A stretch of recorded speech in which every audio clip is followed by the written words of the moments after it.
대해서 언급을 하고 있는 헌법재판소 2024 헌나 8 결정에 대하여 말씀드리겠습니다. 헌법재판소 결정은 이 사건에서 유죄를 입증하는 사실 인정의 증거로 사용될 수 없습니다. 헌법재판소 결정은 당초의 국회의 소추사유에서 핵심적인 소추사유인 내란죄를 빼고 판단하였습니다. 이 사건 비상계엄은 2024년 12월 3일 선포, 2024년 12월 4일 해제되었습니다. 계엄 해제 당일 민주당은 2024년 12월 4일 피청구인에 대하여 1차 탄핵을 발의하였습니다.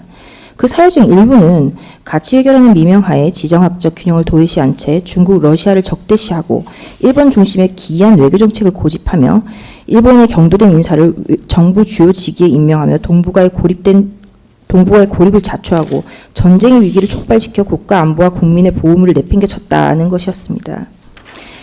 사흘 뒤 탄핵소추안을 상정하였으나 부결되었습니다.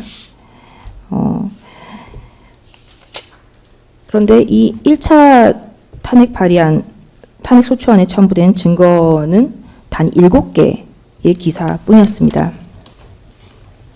대통령에 대한 탄핵이 쉬이 이루어질 것 같지 않자 그 한동훈 체포설, 정신에 대한 체포설, 판사에 대한 체포설, 체포 대상자들이 점점 늘어나면서 각종 설들이 난무하기 시작했고 터득기야 2024년 12월 13일 김어준이 가방이 전체 회의에 출석하여 한동훈 사살설, 암살설을 터뜨렸습니다.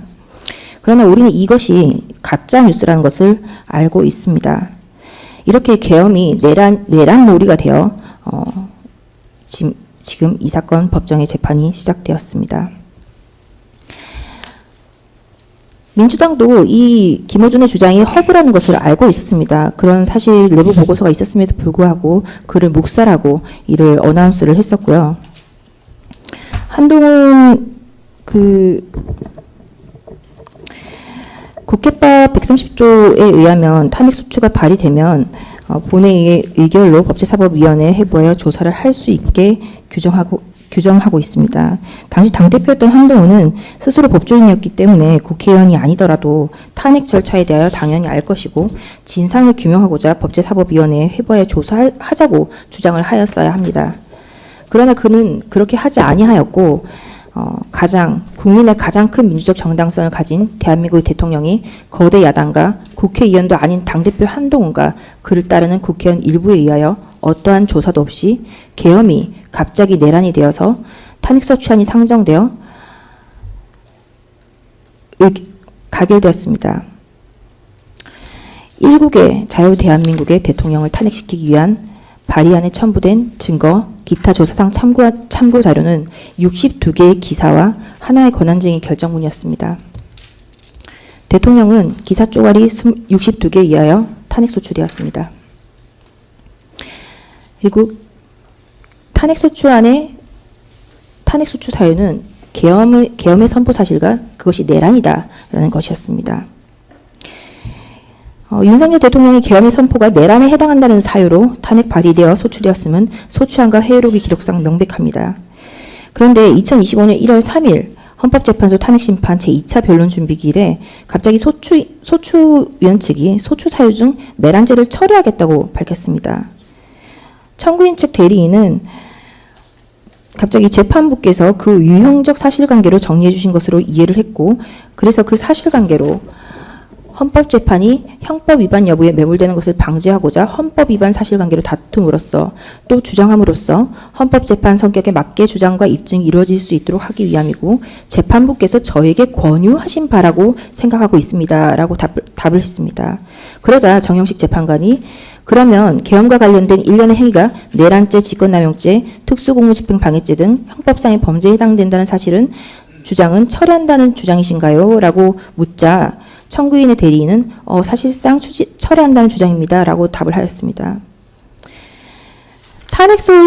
탄핵소추 사유의 처리에 대해서는 명문의 규정이 없고 단독제 간청인 검사가 하는 형사소송법상 공소장 변경과는 달리 합의제 기관인 국회가 일반 정적수도 아닌 가중된 정적수로 의결하여 소추하는 점, 소추 사유 대부분을 차지하는 형법상 범죄, 특히 내란죄를 처리하는 것은 소추 사유의 동일성을 상실한 소추서가 되는 것으로 소추를 유지할 이익이 없어 각하되어야 했습니다.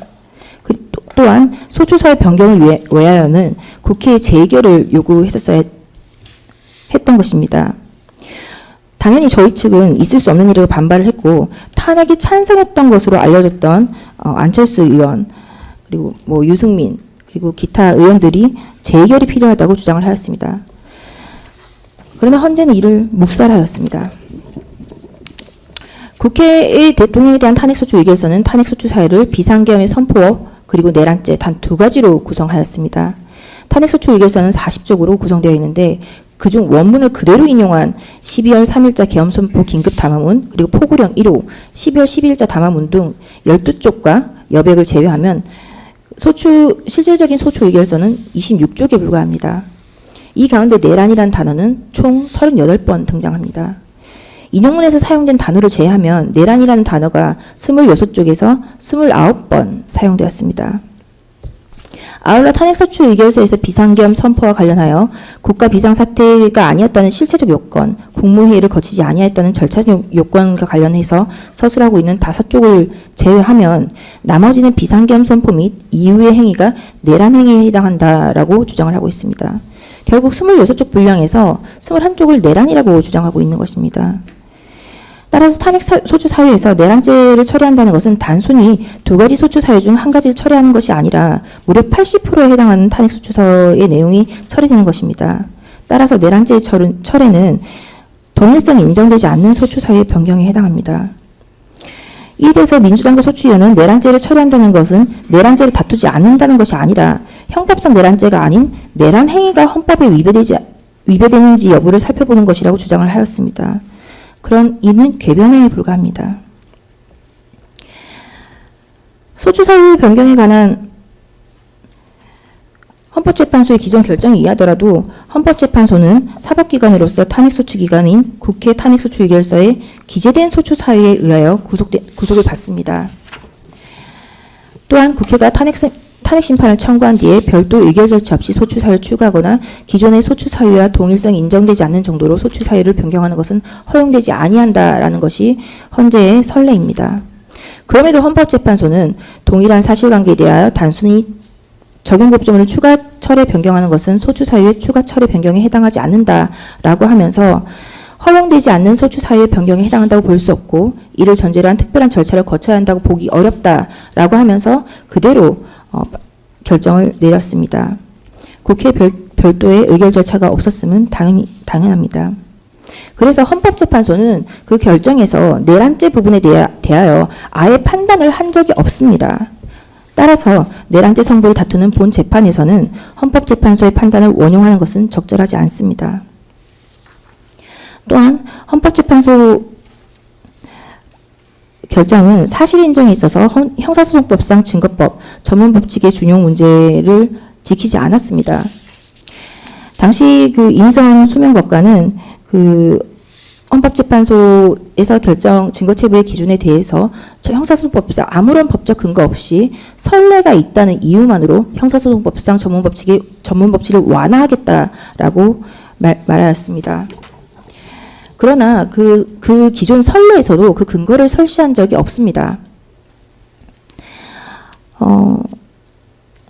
이 헌법재판소법에는 헌법재판의 성질에 반하지 아니하는 한도에서 그러한 그 형사소송법의 규정을 준용한다라고 되어 있는데요. 이러한 헌법재판의 성질에 반하지 아니하는 한도라는 이 헌법재판소법의 규정이 이러한 선례를 인정하는 근거가 될 수는 없는 것입니다. 그런 아무런 적법한 근거 없이 자의적으로 형사소송법상 전문법칙을 완화해왔던 위헌적인 선례가 이번 윤석열 대통령에 대한 탄핵 사건에도 그대로 적용이 되었던 것입니다.